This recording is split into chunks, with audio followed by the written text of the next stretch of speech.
오늘 본문의 말씀은 사도행전 4장 1절부터 22절까지의 말씀입니다.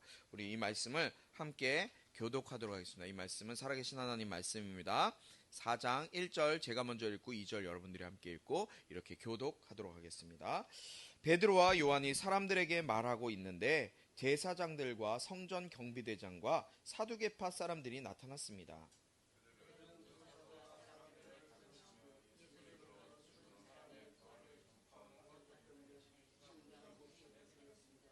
그들은 베드로와 요한을 붙잡았습니다. 그런데 그때가 이미 저녁이었기 때문에 다음 날까지 감옥에 가둬 놓았습니다.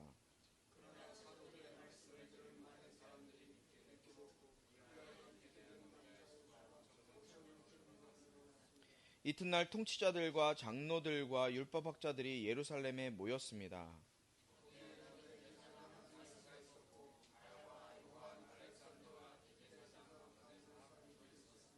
그들은 베드로와 요한을 앞에 세워놓고 너희가 무슨 권세로 누구의 이름으로 이런 일을 했느냐라고 신문하기 시작했습니다.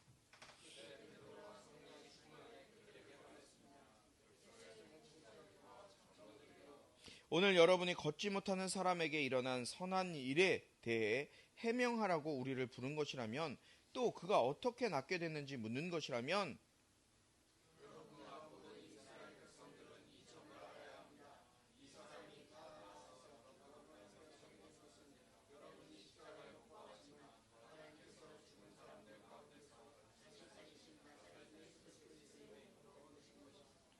이 예수는 건축자들이 버린 돌이지만 집 모퉁이의 머릿돌이 되셨습니다.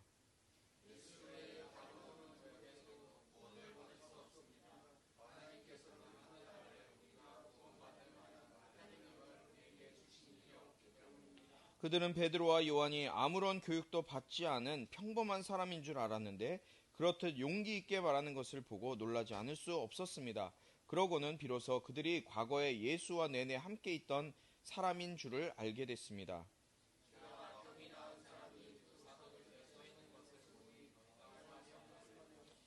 그래서 그들은 그 사람들을 공회 밖으로 나가도록 명령하고 함께 의논했습니다.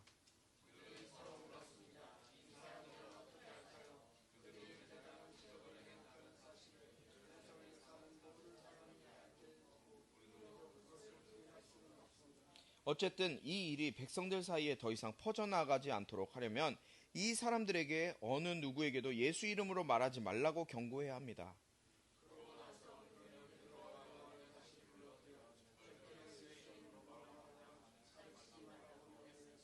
그러자 베드로와 요한이 대답했습니다. 하나님의 말씀보다 당신들의 말에 순종하는 것이 하나님 보시기에 옳은지 스스로 판단해 보십시오. 그들은 사도들을 다시금 협박하고 나서야 겨우 풀어주었습니다. 그들이 사도들을 처벌할 수 없었던 것은 모든 사람들이 그 일어난 일로 인해 하나님을 찬양하고 있었기 때문입니다. 이 기적으로 병이 나은 그 사람은 40살이 넘은 사람이었습니다. 아멘. 자, 기도하겠습니다. 하나님 감사합니다. 이 시간 하나님의 말씀을 듣습니다. 하나님 지혜 주시고 깨닫는 은혜를 주셔서 성령님께서 운행하시고 성령님께서 말씀하시는 시간 되게 하여 주시옵소서. 우리의 마음을 여시기 원합니다. 성령님 일하여 주시옵소서. 감사드리며 예수님 이름으로 기도드립니다. 아멘. 베드로와 요한이 이 40년이 넘도록 걷지 못하는 이 사람을 치유한 사건으로 인해서 복음을 증거하고 예수님의 부활과 또 예수의 이름이 병을 치료하고 영혼을 구원하는 그런 복음 사역, 복음 전파 사역에 대한 이야기를 당시의 기득권들이 들었어요. 그리고 그들이 몹시 기분 나빠했어요. 1절 우리 계속 말씀 봤지만 1절 말씀을 보세요. 베드로와 요한이 사람들에게 말하고 있는데 대제사장들, 성전 경비대들, 사두개파 사람들이 나타났어요. 이들이 누구였냐면 당시에 주류를 이루고 있었던 권력층, 기득권 세력이었어요. 기득권 세력들이 나타나서 기분이 나쁜 거예요. 왜? 왜 기분이 나빴을까요? 아무 이름도 없는 사람들이 와갖고 40년 동안 한 번도 걸어보지 못했던 사람을 다리를 치료했거든요. 그 사람이 막 온전하게 돼서 뛰고 걷고 하나님의 이름을 찬양하면서 막 돌아다니고 있으니까 너무 놀란 거예요. 그러면서 이 베드로와 요한, 그냥 한낱 시골의 어부였던 이 사람들을 향해서 막 사람들이 몰려들어서 이야, 대단한 사람이다, 대단한 사람이다 막 하고 있으니까 이 기득권 세력, 종교 지도자들이 화가 났던 거예요. 이 지금 1절에 기록되어 있는 제사장, 성전 경비대, 사두개파, 이 사람들은 바로 사내들인 공회에 속한 사람들이었어요. 사내들인 공회라는 것은 뭐냐면 당시 유대인들의 모든 것을 집중하고 관리하는 지금의 우리나라로 따지면 국회의원 정도 되는 아주 굉장히 큰 권력기관이었어요. 이 사내들인 공회원들이 이들의 행실을 보고 굉장히 기분 나빠한 거죠. 그런데 이 베드로와 요한의 설교를 통해서 또 그 다리 다친 사람의 다리를 치료한 것을 보고 얼마나 많은 사람들이 예수님을 믿게 되는지 아세요? 얼마나 많은 사람들이 예수님을 믿었을 것 같으세요? 네? 자, 4절 말씀 봅시다. 4절 말씀 큰 화면으로 띄워주세요. 모니터도 바꿔주세요. 자, 함께 했습니다. 시작. 그러나 사도들의 말씀을 들은 많은 사람들이 믿게 됐고 그리하여 믿게 된 남자의 수가 5,000명으로 쯤으로 늘어났습니다. 아멘. 남자의 수가 몇 명이래요? 남자의 수가 5,000명이에요. 자, 당시에 그때 당시 지금 베드로와 요한이 살고 있던 그 시대적인 배경을 보면 그때 예루살렘에 살고 있던 전체 인구가 몇 명이었냐면 약 55,000명에서 75,000명이었다고 해요. 누가 그랬냐? 요세푸스라는 역사학자가 기록하고 있어요. 여러분 역사학자 정도면은 알만하죠? 얼마나 확실하게 했는지.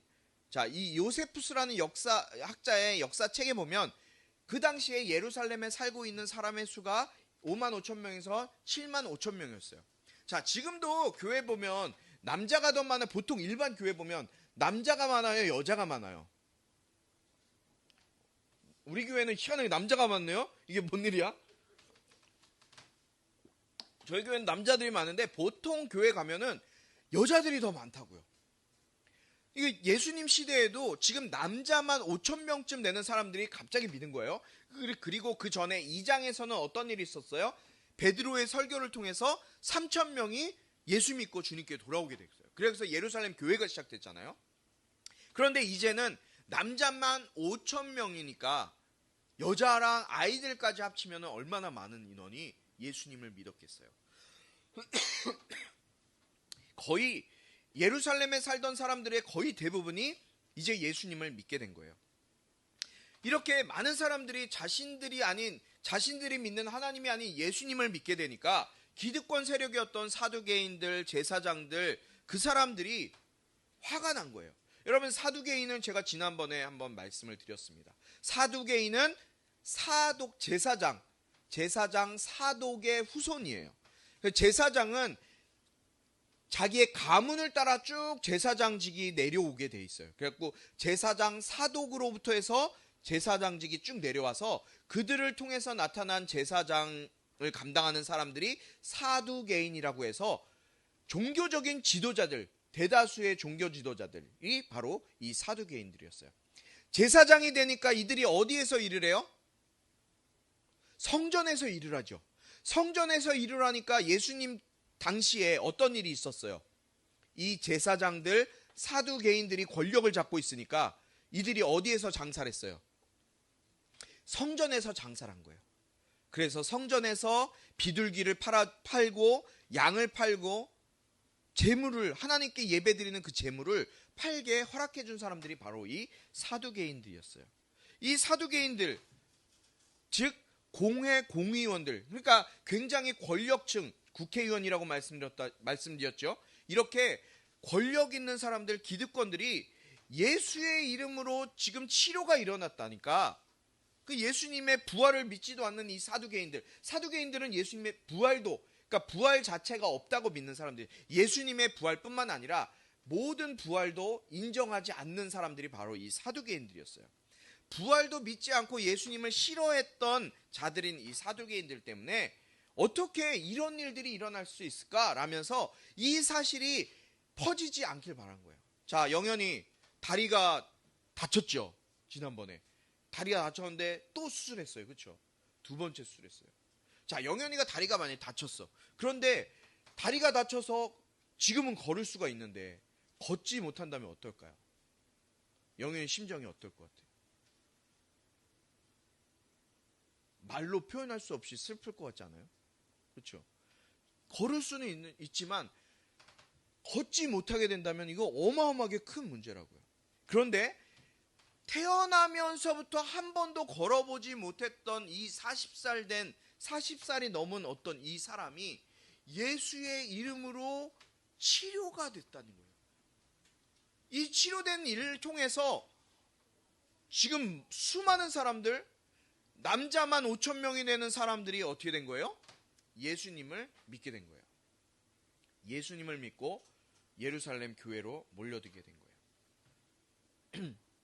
그들이 눈에 좋게 보이지 않았던 거죠. 이들이 그래서 베드로와 요한을 이제 자신들의 공회 앞에 세우고 이야기합니다. 7절 말씀 한번 보여주세요. 뭐라고 이야기합니까? 그들은 베드로와 요한을 앞에 세워놓고 너희가 무슨 권세로 또 누구의 이름으로 이런 일을 했느냐라고 그들에게 말해요. 베드로와 요한에게 말해요. 니네가 도대체 무슨 권세로 이 사람 평생 안진뱅이였던 한 번도 일어나 보지 못했던 그 사람을 너네가 무슨 권세로 고쳤고 누구의 이름으로 이런 일을 했느냐라고 지금 공회에서 신문을 하고 있는 거예요. 그때 베드로와 요한이 성령이 충만해서 증언을 하고 있어요. 8절부터 10절 말씀 우리 한 목소리로 함께 읽도록 하겠습니다. 8절부터 10절입니다. 함께 읽습니다. 시작. 그때 베드로가 성령이 충만해 그들에게 말했습니다. 백성의 통치자들과 장로들이여, 오늘 여러분이 걷지 못하는 사람들에게 일어난 선한 일에 대해 해명하라고 우리를 부른 것이라면, 또 그가 어떻게 낫게 됐는지 묻는 것이라면, 여러분과 모든 이스라엘 백성들은 이 점을 알아야 합니다. 이 사람이 다 나아서 여러분 앞에 서게 된 것은 여러분이 십자가에 못 박았지만 하나님께서 죽은 사람들 가운데서 다시 살리신 나사렛 예수 그리스도의 이름으로 된 것입니다. 아멘. 당신들이 지금 묻는 이유가 무엇입니까? 당신들이 이 사람, 이 안진뱅이 치유된 것에 대해서 묻는 것입니까? 당신들이 보고 있는 이 일은 당신들이 이미 십자가에 못 박은 그 예수 그리스도. 그런데 못 박은 것으로 끝난 것이 아니라 당신들이 십자가에 못 박았지만 버렸지만 뒤에 보니까 버린 돌, 이미 버렸다는 거예요. 버렸어. 그런데 당시에 집을 지을 때 제일 중요하게 여기는 게 뭔 줄 알아요? 우리는 지금 집을 지을 때 막 이렇게 측량하고 막 이렇게 해서 집을 짓잖아요. 여기 건축가가 지금 없죠. 그런데 측량할 때 당시에는 제일 중요한 게 뭐냐면 딱 제일 시작되는 골이 머릿돌이에요. 머릿돌. 이거 모퉁이 돌이라 그래요. 그래서 여기를 하나를 딱 잡아놓으면 여기서부터 기준이 돼서 어떻게 돼요? 정사각형 집을 딱 지을 수가 있죠. 돌을 놓으면서. 돌로 집을 지었으니까. 굉장히 중요한 이 머릿돌, 모퉁이돌을 버려버렸다는 거예요. 그러니까 예수님, 우리를 구원하려 이 땅에 오신 그 예수님을 당신들이 버렸다. 건축자들의 버린 돌, 시편의 말씀을 인용해서 당신들의 버린 돌이었던 그 예수 그리스도, 그 이름이 이 일을 하게 한 것이다 라고 베드로와 요한이 너무너무 당당하게 성령에 충만해서 이야기를 하고 있는 거예요. 답변을 하는 거예요. 그리고서 12절에 이렇게 이야기합니다. 예수 외에 다른 어느 누구에게도 구원을 받을 수가 없습니다. 하나님께서는 하늘 아래 우리가 구원받을 만한 다른 이름을 우리에게 주신 일이 없기 때문입니다. 여러분, 이 말씀을 좀 기억하세요. 다시 한번 띄워주시겠어요? 12절. 우리 한 목소리로 좀 읽어볼까요? 함께 읽겠습니다. 시작. 예수 외에 다른 어느 누구에게도 구원을 받을 수 없습니다. 하나님께서는 하늘 아래 우리가 구원을 받을 만한 다른 이름을 우리에게 주신 일이 없기 때문입니다. 아멘. 여러분, 예수 이외에 구원받을 어떤 이름을 하나님께서 우리에게 주신 일이 없어요. 베드로가 담대하게 예수 그리스도에 대해서 지금 증거하고 있는 거예요. 여러분들이 못 박은 그러나 죽음 가운데 다시 살아나신 예수 그리스도, 그 예수의 이름이 이 놀라운 일을 행한 것입니다. 누가 얘기했다고요? 베드로가. 여러분, 베드로가 어떤 사람이었어요? 베드로가 이 일이 있기 전에 어떤 일을 했던 사람으로 여러분들이 기억하고 있어요? 어부. 또 어떻게 했어요? 베드로가 예수님이 십자가에 못 박히실 때 예수님을 몇 번 부인했어요? 3번 부인했어요. 3번 부인하고 마지막 3번째는 예수님을 오히려 저주하고 도망갔던 사람이 베드로였어요. 그런데 그 베드로의 입에서 지금 예수 그리스도를 증거하고 이 걷지 못했던 사람을 살리고 회복시키는데 예수의 이름으로 살리고 예수의 이름을 증거하고 있는 거예요. 베드로가 그러면 어떻게, 예수님을 팔아버렸고 예수님을 부인했던 베드로가 어떻게 이 일을 할 수 있었을까요? 어떻게? 그 비결이 바로 성령 충만이에요. 성령님으로 인해서 베드로가 이 일을 할 수 있었던 거예요. 성령님이 주시는 담대함이 베드로에게 들어갔기 때문에, 성령님께서 베드로의 마음 가운데 담대함을 주셔서 그 담대함으로 예수의 이름을 담대히 증언할 수 있었을 거예요. 여러분들 예수님 전하기 쉬워요, 어려워요? 솔직하게 대답하세요. 나 학교 가서 예수 믿는 건 말한다. 훌륭합니다. 학교가 없어서 미안합니다. 학교가 없어서 말 못하는 친구. 미안합니다. 이거 어떻게 군대 가서 얘기하세요? 군대 가서 나는 예수 믿습니다. 여러분, 내가 예수 믿는 거를 담대하게 당당하게 말하지 못하는 시대가 지금 우리가 살아가는 시대예요. 예수 믿는 것 부끄럽게 여기는 시대가 지금 우리가 살아가는 시대가 되었어요. 너무 부끄러워요, 예수 이름이. 그렇기 때문에 우리에게 복음을 전할 수 있는, 예수를 말할 수 있는 담대함이 우리 가운데 필요한 거예요. 여러분들 나가서 지금 당장, 자, 우리 다 나가서 우리 예수 이름, 예수 전합시다, 복음 전합시다 하면은 막 담대하게 외칠 수 있는 사람이 몇이나 될까요? 과연 몇이나 될까요? 목사인 저도 사실 쉽지 않아요. 영리하게 효율적으로 증거하는 것도 좋지만 저는 여기다가 띠를 두르고 담대하게 나가서 예수 증거하시는 분들 보면 참 대단하다고 느껴요.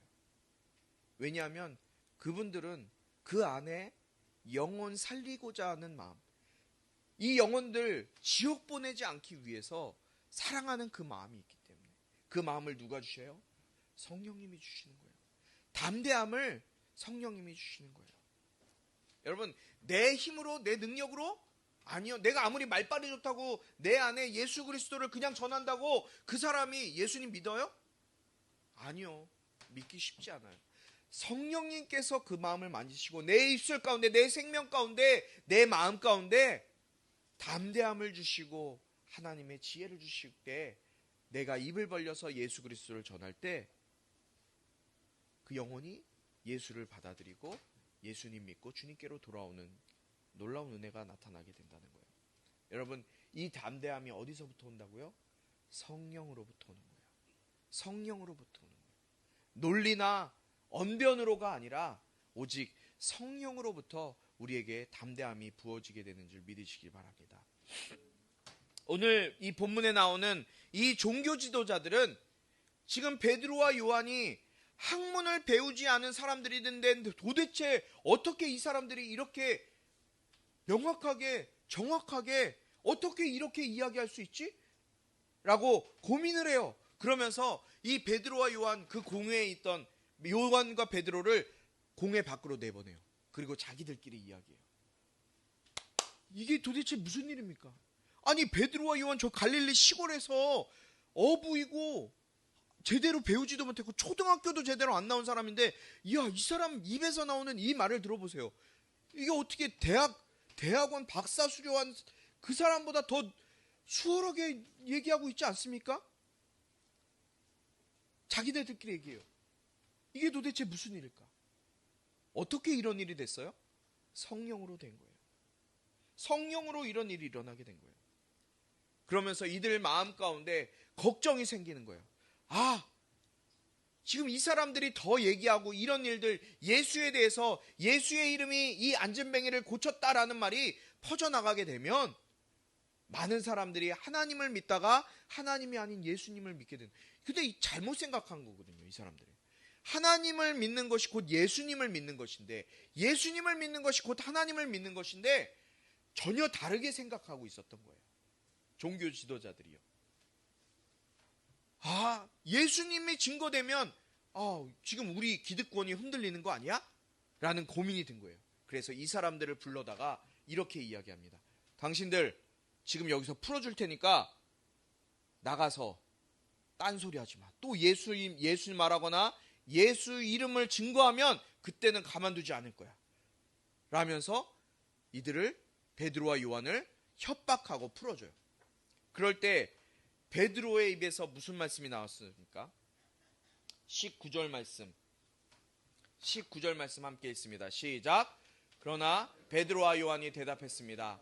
하나님의 말씀보다 당신들의 말에 순종하는 것이 하나님 보시기에 옳은지 스스로 판단해 보십시오. 아멘. 베드로가 대답하는 거예요, 요한이. 하나님의 말씀에 옳게 할까요? 당신들의 말에 옳게 할까요?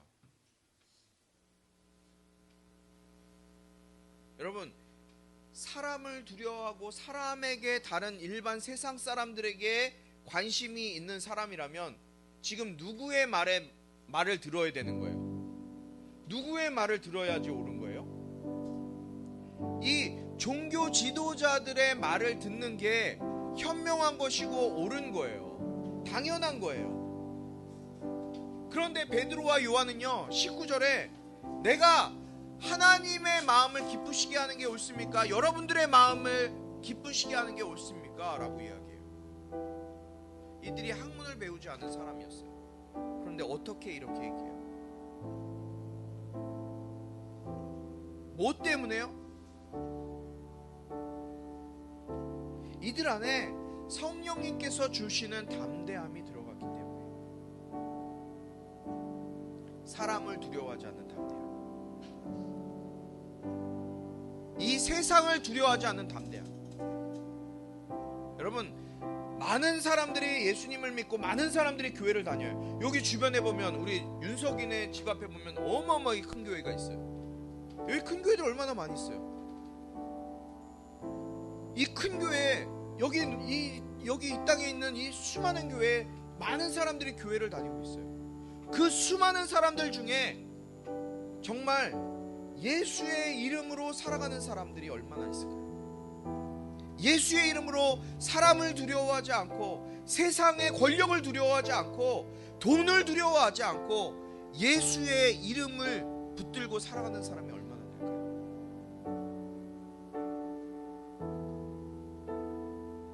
저는 오늘 예배하는 저와 여러분에게 성령님께서 여러분 한 사람 한 사람 가운데 예수의 이름의 담대함의 능력이 부어지길 주님의 이름으로 축복합니다.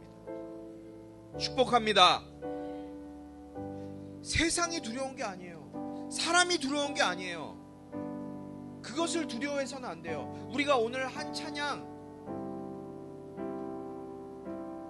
우리의 전쟁은요, 내가 싸우는 전쟁이 아니에요. 하나님의 손안에 있는 전쟁이에요. 하나님이 이미 이겨놓으신 전쟁이에요. 이 세상 두려워할 것이 아니라 세상을 통치하시고 세상을 다스리시는 그 이름이신 하나님 예수의 이름을 붙들고 그 예수의 이름을 두려워하면서 살아가는 게 우리가 살아가야 될 모습인 거예요. 그런데 우리는 이 세상을 두려워하지, 사람들을 두려워하지, 하나님을 두려워하지 않아요. 어떻게 하나님을 두려워한다면 죄를 아무렇지 않게 짓고 하나님이 싫어하시는 일을 하고 하나님 없이 없는 것처럼 살 수 있을까요? 수많은 사람들이 그 많은 돈을 들여서 자기가 하고 싶은 대로 살려고 해요. 내가 원하는 대로만 살려고 해요.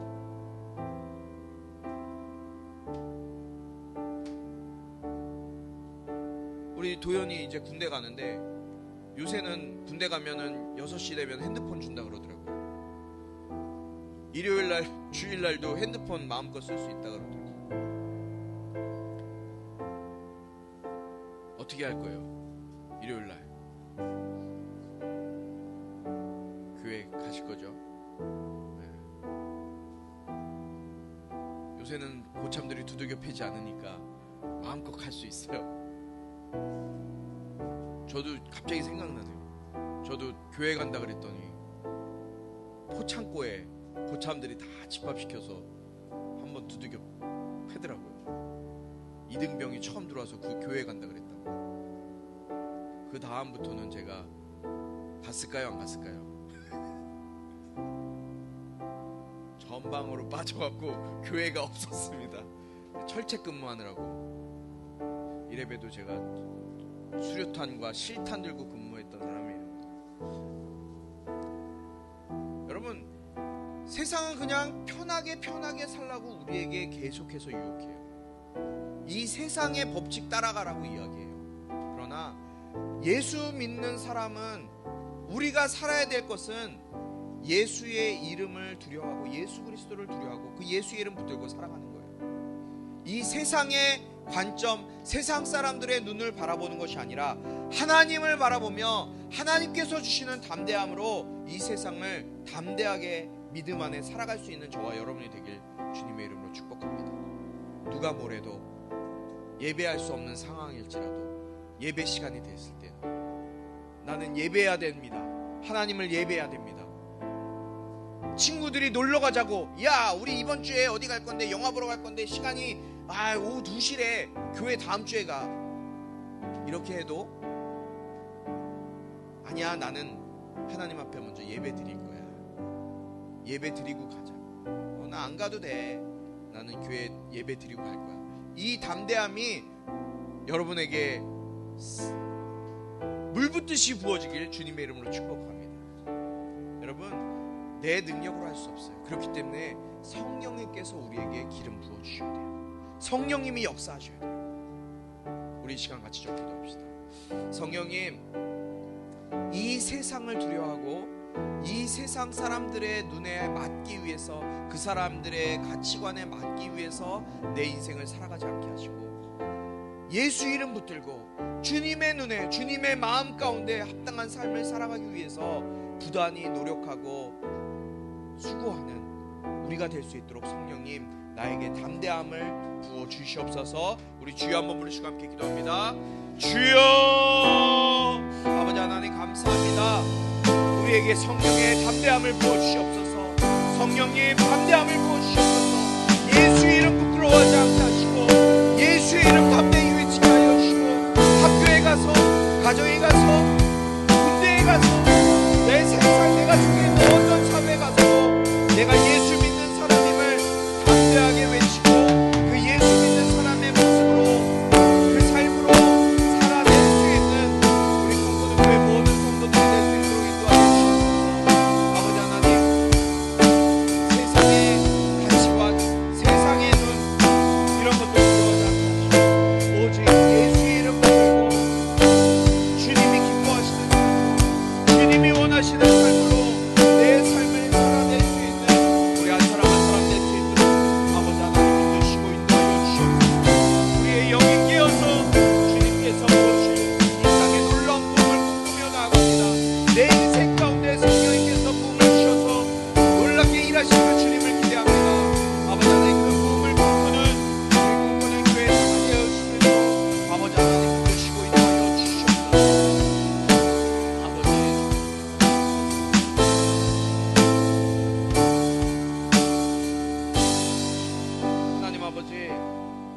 세상은 예수의 이름을 부끄러워하고 예수의 이름을 말하지 않는 것을 좋아하는 시대를 살아갑니다. 그러나 주님, 우리에게 성령의 담대함을 허락하여 주셔서 우리가 어디에 가서든 예수의 이름을 마음껏 외치고 예수의 이름을 통해서 영혼 살리고 예수의 이름을 통해서 주님의 나라를 확장해 가는데 쓰임받는 존귀한 인물들이 이곳에서 나타날 수 있도록 주님 붙잡아 주시옵소서. 아버지 하나님, 우리에게 성령의 기름을 부어주셔서 내 힘으로 할 수 없는 것 예수의 이름으로 감당하게 하시고, 내 능력으로 할 수 없는 것 예수의 이름으로 많은 열매들이 맺혀지는 그런 놀라운 축복의 은혜를 넘치도록 허락하여 주시옵소서.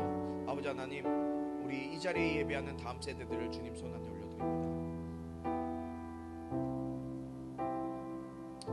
하나님의 지혜를 물붓듯이 부으시고